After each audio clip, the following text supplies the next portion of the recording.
अब तक आपने देखा कि निकिता का प्रतिबिंब उसे कांच में कैद कर कर खुद बाहर निकल कर आ गया। बाहर आकर वह प्रतिबिंब बहुत ही भयंकर रूप में परिवर्तित हो गया। बिखरे हुए बाल, भयानक काला चेहरा, आंखों से बहती रक्त की धारा। साधारण मनुष्य तो उसका रूप देखकर भय से थरथर कांप उठे, मगर निशांत की मां भी उसका यह विकराल रूप देखकर अपना सौम्य रूप छोड़ अपने विकराल रूप में आकर उसे चुनौती देने लगी। जैसे ही उन्होंने उस प्रतिबिंब को चुनौती दी, उस प्रतिबिंब ने अपनी माया से कमरे में गहरा अंधेरा किया और दम घुट जाए ऐसा जहरीला धुआं कमरे में छोड़ दिया। उस धुएं के कारण निशांत का खांस खांस कर बुरा हाल हो रहा था। उसकी मां उसे बचाने की कोशिश करने लगी, मगर नाकामयाब हो गई। दूसरी तरफ कांच में निकिता भी खांस खांस कर परेशान हो रही थी। ये कैसा माया जाल है, मैं कुछ भी नहीं कर पा रही हूँ।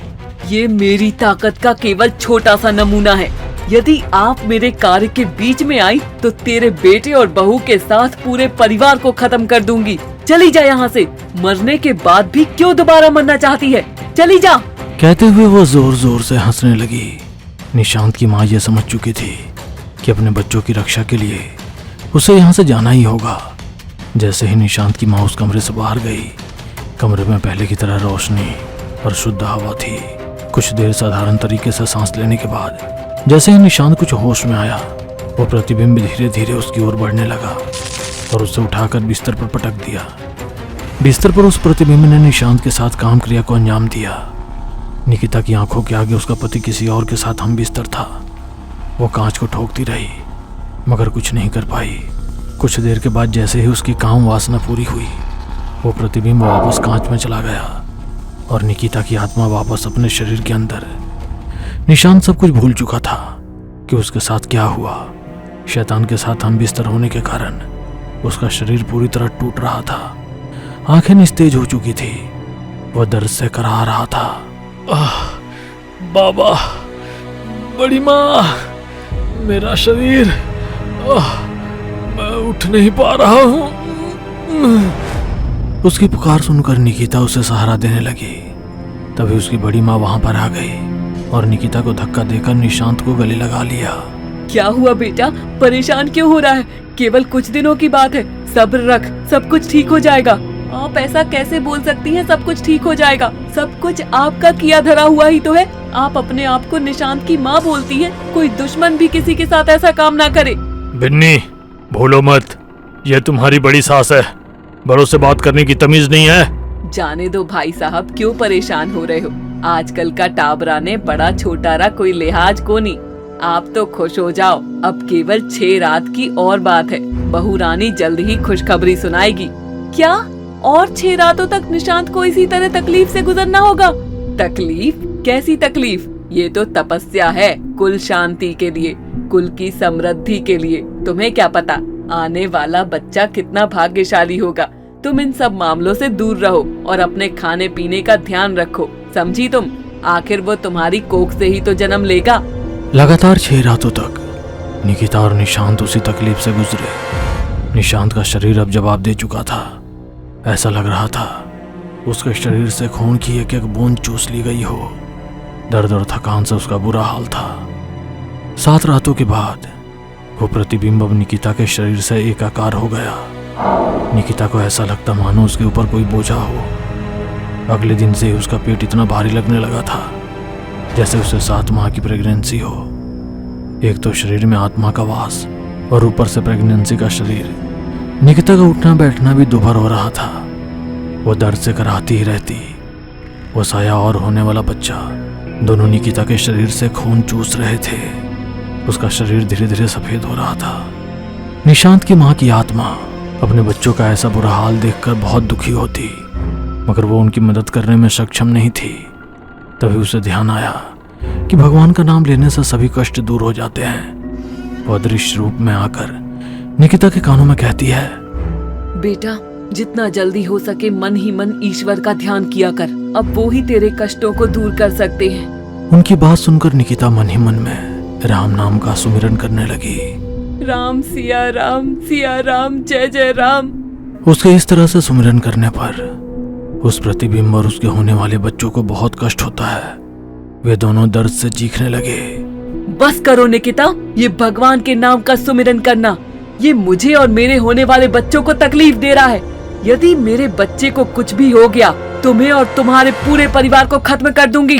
बंद करो। निकिता, एक पल के लिए भी मत रुकना। इसे खुद से दूर करने का यही एकमात्र तरीका है। सुमिरन करती रहो। अच्छा, तो इन सब के पीछे तुम हो। तुमने ही निकिता को ये पाठ पढ़ाया है। मगर शायद तू भूल गई है कि मेरी ताकत के आगे तू कुछ भी नहीं है। कहते हुए उसने अपने हाथ ऊपर उठाए और हवा का बड़ा सा बवंडर बन गया। निकिता के कमरे के पूरे सामान के साथ साथ निशांत, उसके पापा और उसकी बड़ी माँ उसी बवंडर के अंदर गोल गोल घूमने लगे। निशांत का शरीर कमजोर था, इस कारण वो उस बवंडर की ताकत को नहीं झेल पा रहा था। कोई रोको इसे, मैं मर जाऊंगा। कोई तो रोको। निशांत की दर्द भरी आवाज सुनकर उसकी माँ प्रतिबिंब से बोली, बस कर चुड़ैल, कब तक इस तरह मेरे पूरे परिवार को परेशान करती रहेगी? रुक जा। खुद के बच्चे को तकलीफ में नहीं देख पा रही है ना, फिर क्यों मेरे बच्चे को परेशान कर रही थी?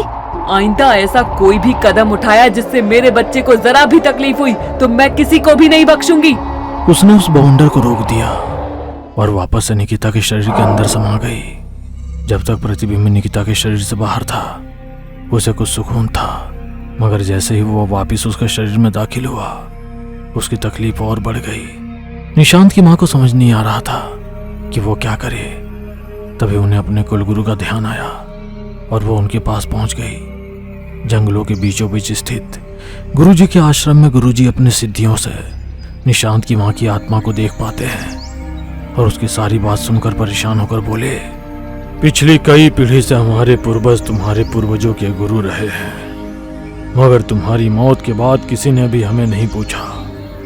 मगर आज हमारे उपासकों पर संकट है, उसे हर हाल में दूर कर कर ही रहूंगा। मगर गुरुजी, वो बहुत ही शक्तिशाली है, उसे हराना इतना आसान नहीं है। शैतान कितना भी शक्तिशाली क्यों ना हो, ईश्वर की शक्ति के आगे कमजोर पड़ ही जाता है। हमारे साथ ईश्वर है, तुम निश्चिंत रहो। गुरुजी अपने जरूरत का सामान और कुछ शिष्यों के साथ निशांत के घर पहुंचे और उनकी डेहरी पर कदम रखते ही उन्हें तेज झटका लगा। ये शैतानी आत्मा हम लोगों की सोच से भी अधिक शक्तिशाली है, हमें अधिक सतर्क रहना होगा। कहते हुए उन्होंने अपनी ली हुई झोले में से एक मुट्ठी भर हवन की भभूत निकाली और कुछ मंत्रों का जाप करते हुए उस भभूत को घर के भीतर उड़ा दिया। जैसे ही उन्होंने ऐसा किया, निकिता को एक तेज झटका लगा और वो प्रतिबिंब उसके शरीर से निकलकर बाहर आ गया।